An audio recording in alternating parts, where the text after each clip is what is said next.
Isang award-giving body na nagbibigay ng pagkilala sa mga natatanging individual at negosyante sa Pilipinas na nagpapakita ng kani-kanilang matibay na dedikasyon at determinasyon ang ating pag-uusapan. Ito ang Philippines Finest Business Awards and Outstanding Achievers. At para bigyan tayo ng detalye patungkol sa second Philippines Finest Business Awards and Outstanding Achievers ay makasama natin ang chair nito na si Nero Marcelo. Gayun din ang ilang sa awardees dito na si Jameen Lim at Binky Reyes. Good morning and welcome po dito sa Rise and Shine Pilipinas. Magandang umaga Good po. morning. Good morning. Kamusta ang gising? Holiday? Masaya, walang traffic. Oo nga. Well, congratulations po sa ating mga awardees. And I wanna know, Sir Miro, itong giving body. Can you tell us more about this giving body since this is the second year, tama po ba? Tama po, ito na po yung pangalawang taon natin sa Philippine Finest Business Awards. At syempre, mas ginalingan pa natin, mas pinalawak pa natin, pinadami pa natin yung bibigyan natin ng pagkilala mula sa iba't ibang industry ng negosyo at syempre sa mga awardees natin. Ayun. And speaking of the awardees, we have Sir Jameen and Miss Binky. So, ano bang pakiramdam na makilala po dito sa award-giving body na ito? Go ahead, sir. Siyempre, sobrang saya ko po na nakilala yung craft namin Okay. at na-recognize po ng award-giving body na ito po. Lubos na nagpapasalamat kami syempre sa pagkilala sa amin. At dahil dito, mas lalo kaming na-motivate at nagbigay ng inspirasyon para lalo kaming gumaling sa aming larangan. Ito, may mga qualifications ba, Chair Nero, para ma-qualify ka to be an awardee? Yes po, actually, kailangan aware yung society sa inyo, yung community ninyo. So, may social media presence dapat tama yan. po, opo.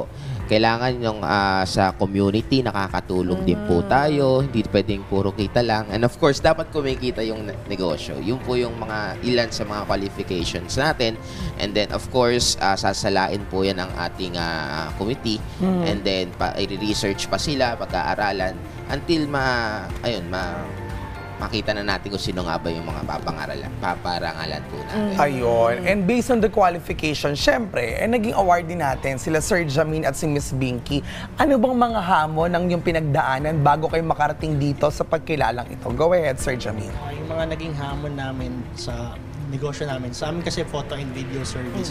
So, maraming mga nag-o-offer din ng photo and video service sa market. So, ang challenge namin is how we market ourselves, paano makilala, paano pagalingan. Yun po yung mga naging challenge po namin. At syempre kami, alam naman natin na hindi ito yung priority nila, di ba? Kasi ang iniisip nila, edukasyon, malang education. So, ang kadalasan nilang iniisip, financial constraints, di ba? Okay. Gustuhin man nilang mag-aral ng pagkanta o mag-play ng musical instruments, hindi nila kakayanin na mag-enroll ng tuloy-tuloy. So, ang ginawa namin siya ng paraan, no? We were able to get sponsors to help us support yung mga bata, lalo na nagbibigay kami ng mga ganitong pag-aaral ng libre sa mga nag-aaral sa public schools, no?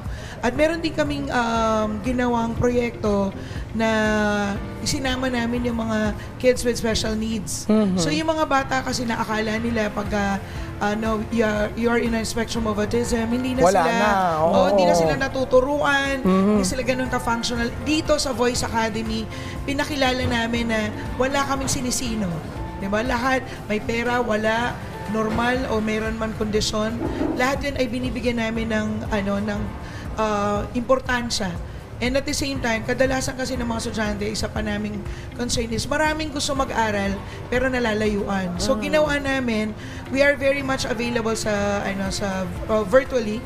So meron kaming ino-offer na virtual classes. So kahit na hindi na pandemic, nakakapagturo pa rin kami sa ibang bansa, lalo-lalo na yung ibang mga estudyante na nasa ibang lugar ng Pilipinas. Dahil hindi naman kasi lahat malapit sa Marikina. Di ba? So, binigyan natin ng solusyon ng lahat ng mga problema or challenges. Ang galing, no? Oo, ang galing. At Advocacy, mission. Yes, Yan. advocacy-driven talaga. Kasi hindi lang siya yung like yung mga ibang award-giving body na nakafocus doon sa mga malalaking or commercial businesses. Pero ito yung craft talaga. Kay Sir Jamin, yung photo, video, and then sa inyo po sa singing. Kumbaga, meron talagang pag-go-hone Yes. ng talent. Yes. Sir Nero, ano naman po yung mga aasahan pa namin with this coming Outstanding Awards Night? Night po ba ito? Opo, syempre, sabi ko nga, mas pinalaki pa po natin ang ating awards night. Kumbaga, mayroon pa po tayong mapapanood doon na mga tips mula po sa mga negosyante, mula po sa kanila. Makikilala pa po natin sila through interviews. So, maglalabas pa po tayo ng mga online exclusives sa ating page. So, marami pa po tayong aabangan talaga at syempre, marami tayong matutulungan negosyo, marami tayong may inspire na gustong magnegosyo. At syempre, makikilala pa po natin sila dahil syempre maraming salamat sa Rise and Shine Pilipinas. Nagbibigay time para sa amin na mag-guest din po yung ilan sa Oo kanila. naman. Kailan ba to, sir? At saan? Yan nga. Gaganapin po ito sa September 8 sa The Hexagon Events Place. Dito lamang po sa Quezon City. Ayun. Sir, siguro po kay Miss Binky and kay Sir Jamin, ano po ang inyong mensahe sa ating mga kababayan, syempre, para maging tulad po ninyo, at tulad po nila kayo. Ayan. Miss Binky, go ahead. Maraming salamat po sa oportunidad na ito na binigyan niyo po kami ng pagkakataon na mabigyan ng inspirasyon ang mga katulad namin na nagkakaroon ng challenges sa business, no? Ang tanging mensahe ko lang is, wag niyong isipin na problema or issue ang mga bagay-bagay kasi hindi ito ibinibigay sa atin kung hindi natin bibigyan natin ng pagkakataon ang ating sarili na maghanap ng mga paraan upang maging positive, no?